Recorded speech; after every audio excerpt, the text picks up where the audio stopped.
Macamlah kita kan, kita belajar silat. Katakanlah orang dari luar negara dia baca satu buku tentang silat, dia pun buka-buka buku kan. Buka-buka buku. Selepas lawan masuk, kita makan dan terus kunci. Guna buah 21, ranting 3.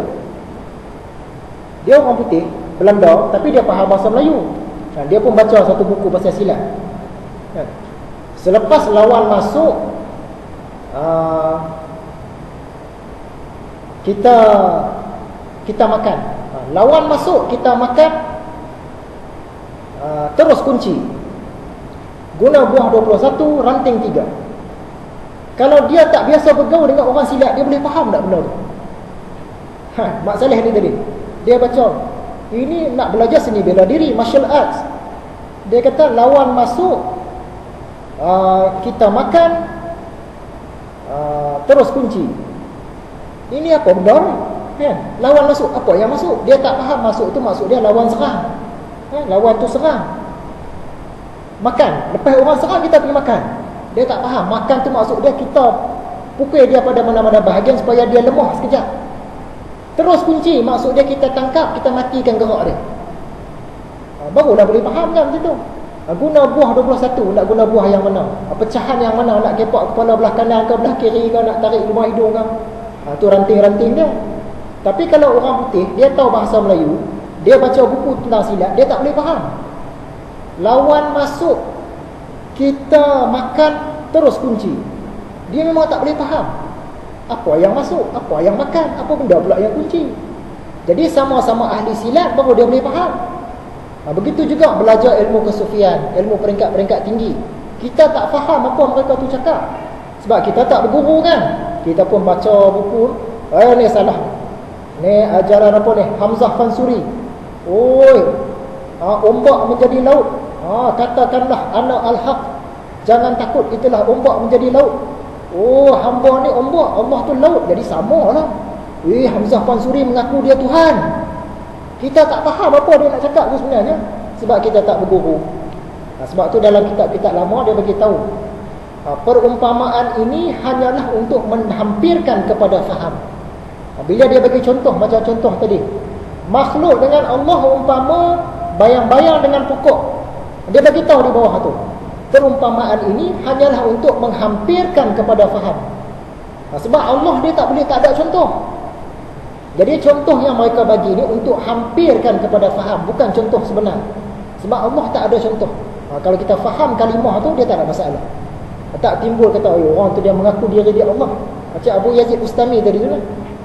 Tidak ada di dalam baju ini melainkan Allah. Kita tak faham cakap dia, kita kata dia sesat. Jadi kalau berguru dia mudah, banyak cepat, ada pula barakah.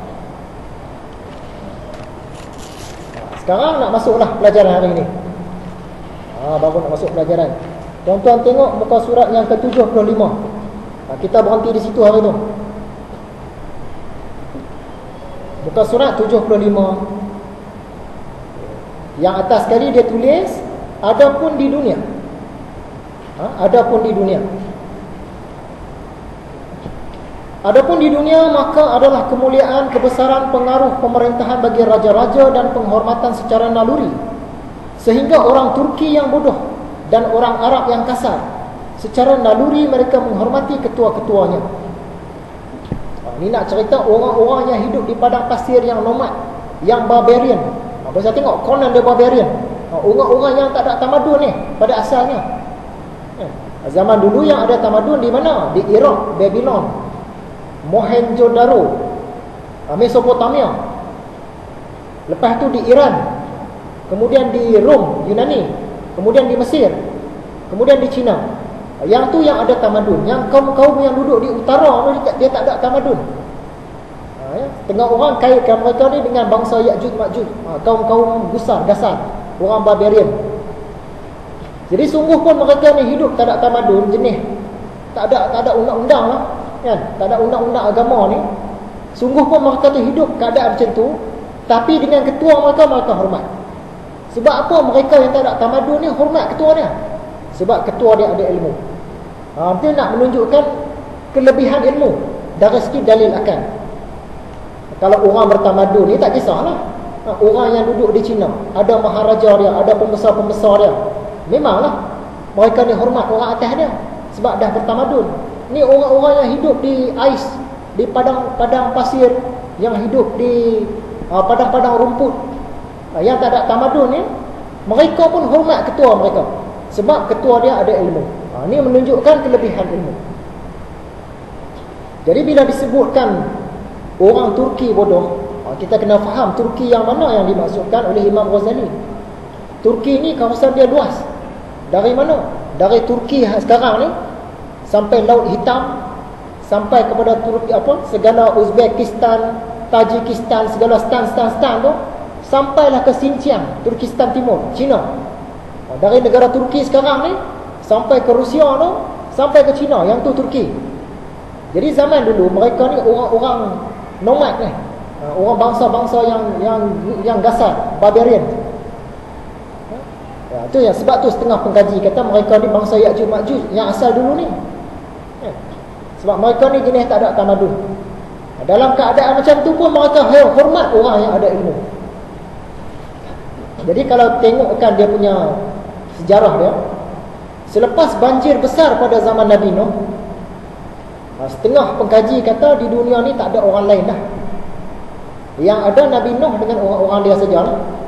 Setengah pengkaji kata. Kemudian anak Nabi Nuh yang lelaki ada 3 orang. Satu Sam, satu Yafid, satu Ham. Sam ni Nabi Nuh perintahkan dia berlegar di sekitar Iraq, Iran, Syria, Palestin situ. Dia membentuk bangsa Arab. Yang Yafid, Nabi Nuh perintahkan dia bergerak ke utara. Mereka ni yang membentuk bangsa Turki, bangsa Eropah, bangsa Mak Saleh lah.